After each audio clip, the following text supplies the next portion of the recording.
Hey, it's Renee from Read, Write, Think, and let's talk today about how we can maintain and sustain all the routines and rituals that you have taught and students have learned, and they have gotten the repertoire of being independent readers, writers, and thinkers.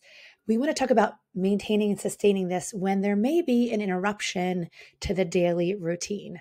That interruption might be a weekend, it might be a long weekend, it might be a winter break or a spring break. What we want to make sure we prevent is all of that work. Muscles atrophy when we don't use them. And so we want to prevent that atrophy by thinking through strategic techniques to wrap up segments of the year and then perhaps to launch them. So cheers to you. Let's think through how we can maintain all the work we've done so far this year. First up, let's think about what if we thought about reading as thinking. And if we thought about maintaining that reading, all those reading muscles that you worked on, could we imagine closing out this part of our calendar year, or anytime really, with thinking about reading in multiple domains? So if we think about reading as thinking, I know that there's a lot of reading work to think about fluency and decoding and accuracy and all of our application of phonics as well.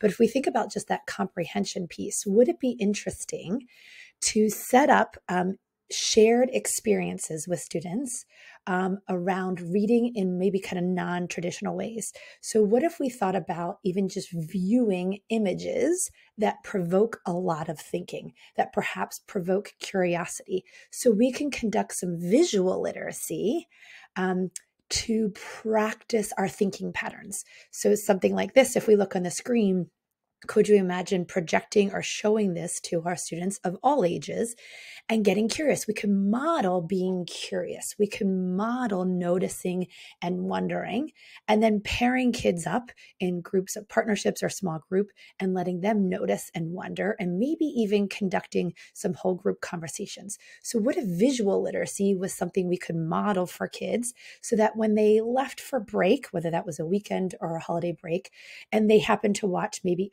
a video or a movie, or even if they listen to a song, they can think a little bit about thinking patterns when they aren't actually decoding text. But that's a real important muscle to practice the comprehension part of reading.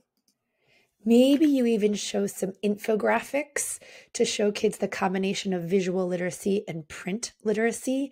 And you could even think about creating a text set on perhaps topics or ideas that have surfaced in your classroom community. Maybe you could even imagine listening to a text or even listening to a podcast, pausing the podcast, modeling some thinking, pause and ponder, I like to call it. Can you imagine pausing and pondering? Or maybe even showing 30 seconds of a video clip or a short, and then pausing and pondering together as a class. I like to think about this kind of reading as everyday life reading. What's the reading that we do in our everyday life? And so here on the screen, there are a couple examples, and maybe you could strategically design either that read aloud time of the day where you're the one kind of managing the text, or maybe you're even having a shared experience where you're projecting the image or listening to an image and talking about all the thinking work that it calls on us, that this type of text calls on us to do, modeling some of that and giving kids time to practice it out loud with a partner. So we're thinking out loud together. While we're thinking out loud together, we might also want to think about ways that we can engage students. So are there non-traditional ways or maybe additional techniques that you can build into your repertoire to get kids engaged with their reading before this break from their routine, so that maybe they, when they're at home or away from us with family or caregivers, they can also think about staying engaged? Would modeling with some sort of clay help kids stay engaged, or sketching out their thinking? Could kids build their thinking? I think these alternative techniques, we can absolutely use our voice to turn and talk to a partner, but could we imagine making it three-dimensional? And would it make sense to send some of these home? Could kids have a little bit of dough in their book baggie? Or this could also serve in writing. Could it help us brainstorm and initiate ideas in writing? So thinking about collaging all those catalogs that are coming into your mailbox, just ask to save them and put them in a big bin. Really good fine motor exercise for all of this kind of three-dimensional work where kids could collage or cut or build or sketch their thinking while you're working through the text, but you could also do it to tell a story or to give information in writing as well. So lots of ways to think about engaging readers and writers and who are thinkers, right? Of course, we have the turn and talk. We could get kids to sketch or jot. Could kids get up on their feet and dramatize or perform the information they're reading about in a nonfiction text, or maybe they become a character in a fiction text? Could they build with blocks, sculpt with dough, or cut and collage? Hopefully you've got a lot of those techniques already in your repertoire, but maybe you can focus on a few that might be different and engaging. Regardless of what you select, I want to encourage you to continue demonstrating the work that readers do to think through a text. So I call this move the pause and ponder move. So I am saying the words or listening to the words or viewing the image for a few seconds, and then I'm pausing and I'm modeling how to ponder. So on the screen, you see a couple of things that we can ponder. Maybe we read and react. Maybe we model our curiosity, or maybe we model building our theories or ideas. So make sure, I want a friendly reminder that you are incorporating the modeling aspect of the invisible thinking that it takes to understand and comprehend a text. After you've designed a few shared experiences together, next up, I want to encourage you to think about modeling your plan, right? Creating a plan over break. So I always think about selecting your stack of independent reading over the break.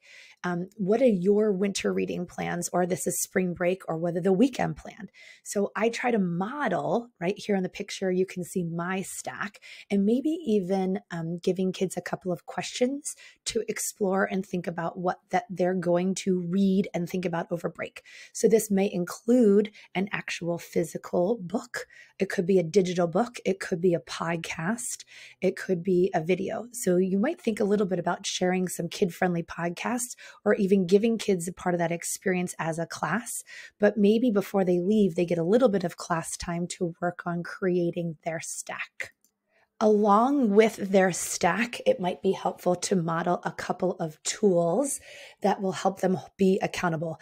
I'm not a huge fan of homework nor holiday homework. So I don't think about this as homework. I just think about it as accountability tools to help me achieve my goals. So one simple tool is simply just printing a calendar and giving kids time. And I'm going to model, how I'm going to map out my calendar. Days when I know I can't read, or maybe I can't actually hold a book because I might be traveling, but I can listen to a podcast that I've been wanting to listen to, or view a movie.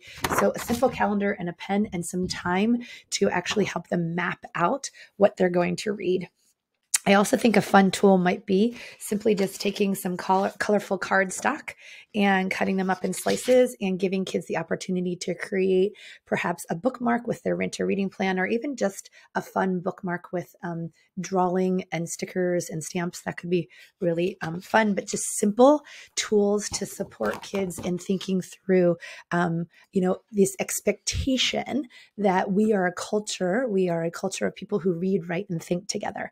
So could part of that plan also be accountability? There's a local park, in my neighborhood, so let's meet there on Tuesday afternoon. So could kids build into their plans places where they might be able to meet with one another? Definitely make sure that you're sending this information and examples of this to caregivers in your caregiver communication as we wrap up this calendar year. And also think about leveraging your local public library. Reach out to the media specialists. Could they visit your classroom remotely?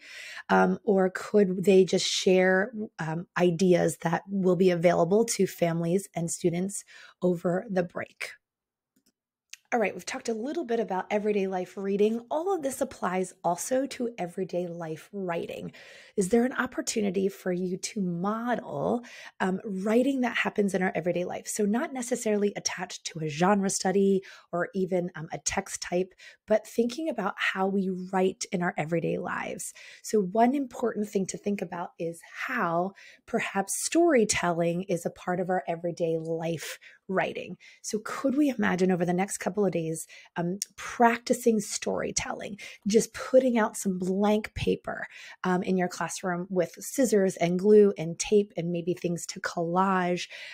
It doesn't matter how old or young students are. Kids like to roll up their sleeves. Humans like to roll their sleeves and create. Could we imagine kids giving maybe perhaps short speeches to think a little bit about that opinion text type? Would kids make sense to work on public service announcements, making sure we stay safe and healthy over the time we have away from school? Just think a little bit about anytime kids are playing or building or making, they're technically writing. They're that act of composing a story idea or composing an idea they want to inform, or posing, or they're creating maybe a claim or an opinion that they have that they want others to think about with them. So if we think about modeling or setting kids up for everyday life writing, encourage students at home to think about, who will I see over this break? And can I imagine asking them a question to tell me a story? We might have a tradition in our family where we do some baking, or we make food together. So anytime we make something, that's procedural writing, playing a game or even making a game, anytime we're using our imagination, or I get together with my cousins or my family members and every year we do da-da-da. If you sing together or dance, this is all composition, the act of composing, which is really kind of the backbone of writing. So encourage you to think about designing time in the day before a break, but also setting kids up to make a plan for their everyday life writing away from you. So thinking about having fun with your performance, right? Changing your voice or adding a gesture or alternating your volume, or maybe having a dramatic pause or varying the pace, is all fun work that you can incorporate into storytelling. And it liberates kids to maybe revise on the go because they aren't so worried about that pen to paper work. And this is all from our good friend Antonio Sacre, which I'll remind you of his work here in a little bit. One more thing I want to talk a little bit about is word study. So we talked about reading and writing. So how can we find word study in our everyday life? The important thing with word study is that we're curious about how letters and sounds and words work. So there's a couple of questions on the screen here. So is there a time in our day where we might just give kids the opportunity to get curious about how words work? Would it make sense if we sent home students with a personalized word wall with words that are connected to topics that they've been writing a lot about? This is just a manila folder with sticky notes on it. And this one happens to be color coded. All the yellow are verbs and all the pink stickies represent nouns. Would that be a tool that we could set kids up and they could take home with them to write over break? Thinking a little bit about how sometimes breaks from school bring out kind of intense emotions. So would it make sense for kids to have the opportunity to study characters who also experience intense emotions and then practice some vocabulary around that intense emotion? So not just angry, but livid or furious. Having the vocabulary to attach and associate to intense emotions is part of being aware and also normalizing it, but also having a way to calm down and be able to work through those intense emotions. So sometimes tools and techniques like these vocabulary tools, we call this shades of meaning, right? Maybe kids could sketch. You could just get these at your local hardware store, and kids could sketch, right? Emoticons, and you could do kind of an emotional intelligence vocabulary study with kids. Sometimes it's fun to co-author a selfie emoticon book. So getting beyond like, it was happy or I was nice, but like kind of bumping it up a level there in that tier 2 vocabulary. Instead of I was happy, I was ecstatic. Take a picture. Riley feels ecstatic when she sings. Would that be fun to make with kids to bump up the level of their emotional intelligence vocabulary? If you're doing any kind of science experiments or like kids are thinking about things they'll do over break, that like kind of taps into that domain specific vocabulary, maybe vocabulary around specific cooking or holiday traditions. But what we're working on here with emotional intelligence and that kind of selfie book is that tier 2 high utility vocabulary. So taking kids from I was angry, right? Kind of tier 1 to I was furious is what we're after there. Setting kids up with text sets as nonfiction readers sometimes helps in that tier 3 vocabulary work. So I've been thinking a lot about plastic in my everyday life. And so I've been exploring text that help give me information. So I have kind of more specific vocabulary around that specific topic. So that might be fun to give kids the opportunity to explore your local public library, your classroom library, and really create a text set that they want to explore over break and set them up to understand all that specific vocabulary. Games are really fun to work on not only vocabulary, but spelling patterns. So anytime we can physicalize that embodied cognition, helps kids just explore how letters and sounds work. Would it be interesting for kids to make their own alphabet book? So even kids who are adolescent, their alphabet book might be around identity or might be topics that they're curious about. So alphabet books are fantastic, right? Physicalized learning, embodied word learning, but it could just be topics that are appropriate to what kids are really interested in. Here's some word work that doesn't require necessarily pen to paper, but just sticky notes with kids' letters on it that they're getting used to. It could be their name. It could be high frequency words, but rather than having to kind of worry about like putting a pen in my hand and gripping that pen and remembering how to make the letter, this kind of frees up the brain just to focus on the letter name and the letter sound and manipulating them. Anytime kids, again, this is the same kind of thing, just removing the pen to paper element and focusing and studying on letter names and letter sounds and how they combine in words. Would it be interesting to have some soft starts, right? Or some activities set up so kids could experience, right, embodied cognition around exploring letter formation, letter names, letter sounds, and combinations of that.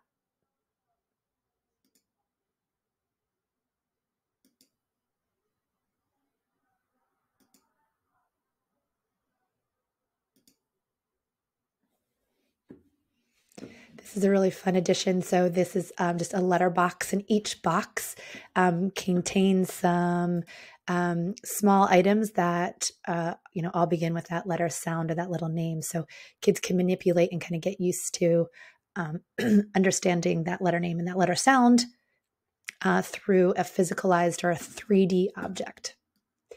As we start to close out our time together, I think it's a really important time of the year too, to think about reflections throughout the year, building in reflections. So on the screen here, you see some sentence starters that you might conduct in a conference, one-on-one with kids, or this might be a whole class conversation. If you have kids who are older and they can respond to this in writing, or they respond in conversation, I do think it's an important time to set up kids to reflect and yourselves to reflect as well.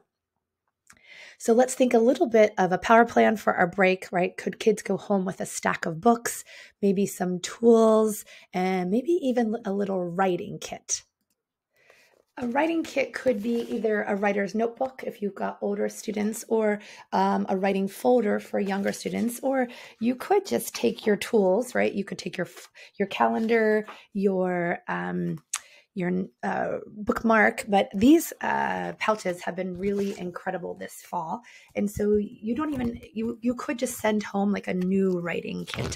So I would send home a felt tip pen. I would maybe send home some paper, even just blank paper would go in my writing toolkit. Or these happen to be, I think I found these at the Dollar Tree, or maybe even the Dollar Spot at Target. These are blank books, and they are just the right size where they could fit into, and they could be personalized, fit into this bag. And if I really like that idea of, here's just a little tiny mini Play-Doh, this is all just going in, of course, some blank paper. I'm going to put my blank paper in here, and this all just zips up. And that is an at-home writing kit for kids to just explore and brainstorm. So they're not writing in a genre. I think they're just writing to write. And of course, I'm going to send home a book baggie of books. So same type of plastic sleeve here, but I've got all kinds of books that I can take home that I want to explore. And maybe I have a blank book in there for my reading as well. If students go home with an idea, an identity that I am someone who reads, writes, and thinks constantly, not just in school, it's just a part of who I am, We also want to think about bringing that back to school and relaunching when school begins again. So I highly recommend in your planning calendar, allocating 2 or 3 days to relaunch routines and rituals when you're back together, from not necessarily just a weekend, but a bigger break like spring break or winter break. So focusing here on the screen where we're just literally teaching and modeling strategies for how do I read with stamina? How do I write with stamina? Revisiting our identity and perhaps even some goal setting work. So thinking about what kind of goal setting do we want to take on in the back half of the year? So we might do some identity work, right? Who are we as writers? Kids might be thinking about I am poems, right? Inspired by lots of different artists who have created I am poems, and maybe they get a chance to revisit the ones they did in August and they redo one in January, or they add on.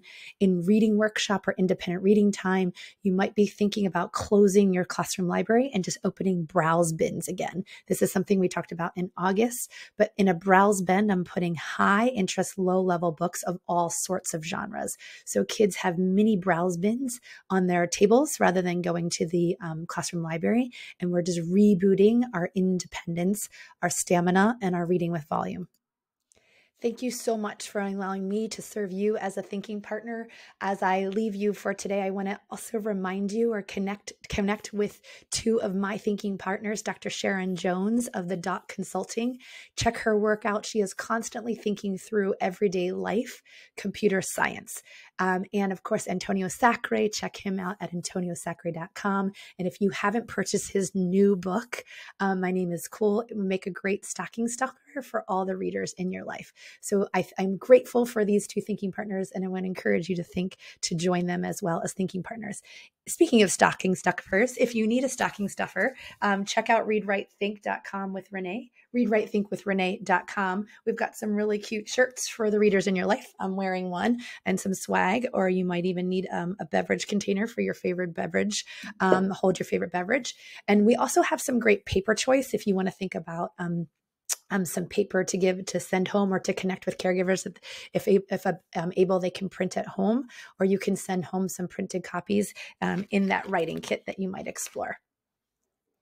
All right, as we close out our time together, I just want to leave with you. Part of my reading stack is James Clear and the Atomic Habits, but thinking a little bit about your teaching identity so far this year, this quote really resonates with me.